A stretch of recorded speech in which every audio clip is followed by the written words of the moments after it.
Hey guys, welcome back to part 2 of Organelles of the cell. And so far, if you're following along, we talked about the nucleus, we talked about the organelles responsible for building proteins, the ribosomes, the ER, the rough ER, and the Golgi. Remember, the smooth ER is responsible for lipid modifications and synthesis. We talked about one of the organelles for energy, the mitochondria, and we're going to come back to the chloroplast when we finish up our topic by looking at modifications that plant cells make. Today, we're going to talk about organelles that clean, store, and support. So we are going to be looking at the lysosome, the vacuole, and the cytoskeleton. We're also going to take a brief look into the part of the cell that is responsible for maintaining the boundary, which is the cell membrane. And once again, we will come back to the cell wall when we discuss plants. All right, so let's jump into lysosomes. Lysosomes are built by the Golgi body. They were made in the cell. They're made from proteins from the nucleus that get formed in the rough ER and packaged in the Golgi body, and then they are saved in the cell in order to help protect the cell and keep the cell working at its best. One of the uses for a lysosome is to digest food packages that come into the cell. So when food gets engulfed into the cell, and this term right here, phagocytosis, is the term for bringing in, we haven't done cell transport yet, but bringing in particles that are too big to diffuse through the membrane in any way. They can't do active transport. Well, they can't move through a protein. They can't diffuse through the membrane. They have to be engulfed and brought in to the cell. And then a lysosome full of digestive enzymes that would then attach and break down those food particles so that the cell would be able to use them. The second use for a lysosome is for maybe a damaged organelle. If you look in here, this is a mitochondria. And so what the cell is doing is it's identified this mitochondria as no longer working properly, and now it's going to fuse it to a lysosome so the lysosome can basically recycle the parts so that it could do something else. Some important things to know about the lysosomes is that they have a plasma membrane. They have a phospholipid bilayer. We kind of mentioned phospholipid bilayers last chapter when we talked about biological molecules, but they're actually coming up for us later in today's topic. But they have a phospholipid bilayer, and on the inside, they have these hydrolytic enzymes. They have enzymes that use water to break down molecules, and they can break down just about anything.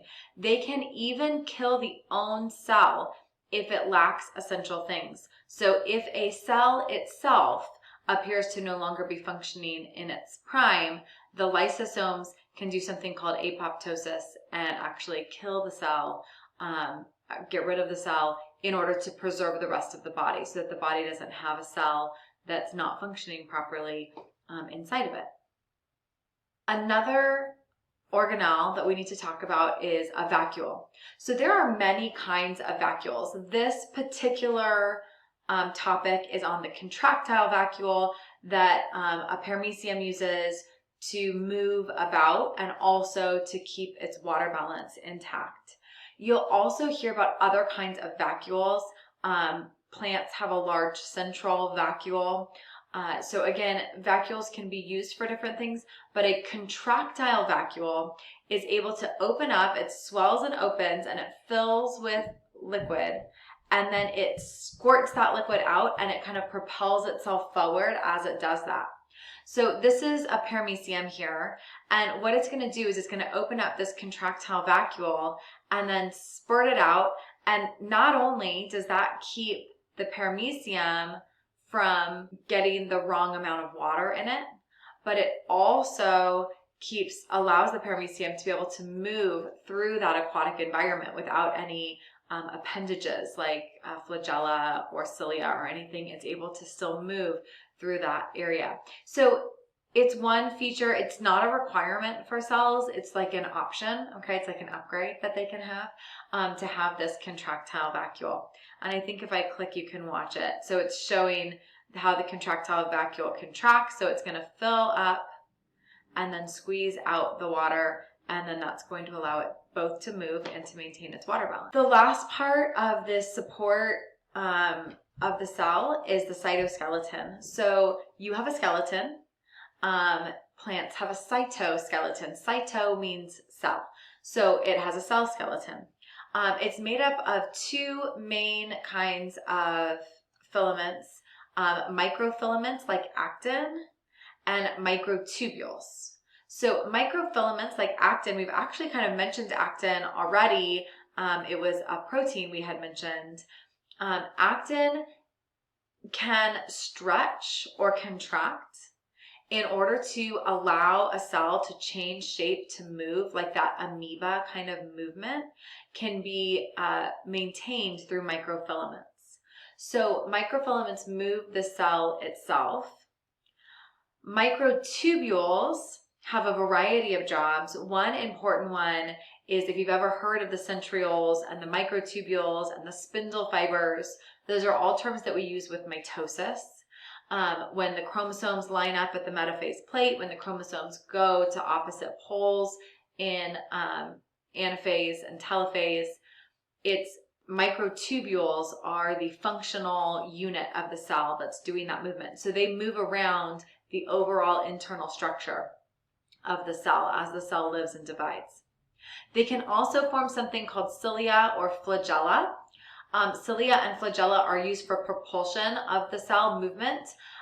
Cilia looks like fringy carpet edges, and it more shuffles the liquids around the cell, and then that kind of moves the cell. Think of that as like kind of if you were paddling, like if you were laying on a pool float or something and you're kind of like barely paddling, but you like kind of move around a little bit. Where flagella is a lot more like a boat motor. I mean, a flagella really propels you forward and is for moving far distances. And so those are two ways that microtubules can form structures on the cell that will allow for movement. Microtubules, like the ones that are in our centrioles, are required, but a microtubule like forming cilia and flagella, that's an option. Again, so not all cells will have cilia and flagella. All of the cytoskeleton, most of the cell is naturally clear, but we can stain it. So the actin filaments are shown in red and the microtubules are shown in green. So you can see the actin filaments are kind of helping the outside of the cell move and shift shapes, where the microtubules are doing more of like a push and pull spiderweb thing on the inside. So this is just one kind of picture of what it might look like inside of a cell as the cytoskeleton is helping give it structure. So those are our clean store support organelles. And the last thing we need to talk about is just how do we keep the boundary? Boundaries are so important. They're important in our lives and our friendships, and they're important in the cell to keep the cell functional and working as it is. The cell membrane is the required cell boundary. All cells have a cell membrane. Some cells add a cell wall. The cells that add a cell wall typically need more structure, are standing up against gravity, are maybe a little bit more rigid in their overall structure. Cells that just have a cell membrane like us, they're a little squishier, okay? They have less of the cell wall kind of rigidity. So the cell membrane is made up primarily of phospholipids. And you may recall that phospholipids are one of our lipid biological molecules, and they have a hydrophilic head, a water-loving head, the little yellow spheres, and hydrophobic tails. So this is a picture of a phospholipid right here. And so this region, the yellow sphere, is polar or hydrophilic. Those parts love water. So they're going to point out towards the water. And then the tails are these hydrophobic tails. And so given the chance, just like if you shake up salad dressing, like Italian dressing, it kind of reforms those same oil and vinegar layers. if given the opportunity, even if you kind of shake up the cell, it will reform these phospholipid heads with the fatty acid side tails down here. It will reform in a way that those arrange themselves so that the cell membrane doesn't allow any water through it. If the water tries to get through the cell membrane, these fatty acid side tails are going to kick the water. Like literally, if you look at them in real motion, they look like little Irish dancers, like kicking their feet all over the place. They're going to literally kick the water molecules back out from inside of the phospholipid bilayer. And in that way, they help to maintain a water balance in the cell. Tomorrow, maybe Monday, we're going to talk about water balance in the cell and how it's really important for cell survival. The phospholipids, though, are not the only thing in the membrane. The membrane is considered a fluid mosaic model. So if you've ever made a mosaic, you know, you like take lots of little pieces of paper and you put them all next to each other. And when you get far enough away, it looks like it's one item, like it's all continuous. But when you look up close, it's really tiny bits of different items all put together. That's what the fluid mosaic model is. We look at the cell membrane and it appears like it's just one big thing, but when you really break it down, there are phospholipids, there are cholesterol, there are lipids that are embedded in the phospholipid bilayer. There are proteins that stick out and can adhere to things. There are glycoproteins. There are fibers of the extracellular matrix. Some of that actin is stretching along the sides in order to help change the shapes. There are proteins embedded in the phospholipids. So we call it a phospholipid bilayer, but it is really a mosaic. It is really made of all different kinds of things put together to kind of make this one continuous thing. So when we look at the fluid mosaic model, of course, our primary component are the lipids, but there are also many components that are all within this mosaic to give us this one kind of overarching. The cell membrane has the ability to break small pieces off and bring them in, like we talked about with phagocytosis before lysosomes attack and digest. It has the ability to kind of form these little spheres, and the spheres are generalized as something called a vesicle. So anytime a little portion of the cell membrane breaks off and holds something, whether it's secreting it, then it would be a secretory vesicle. If it's transporting it, we call it a transport vesicle. So these, if it's bringing food in, we call it a food vesicle. So any of these little kind of bundles of stuff inside a little bit of membrane are called vesicles, and they can travel throughout the cell.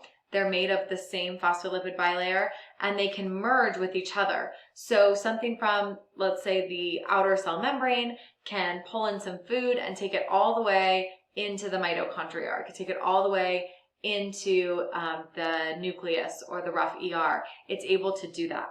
So this fluid mosaic model really makes up a large portion of what's happening inside of the cell. This is just another picture of the fluid mosaic model, and what it's showing here again is this phospholipid bilayer, and I liked this picture of the phospholipid bilayer because I think they're a little bit more clear.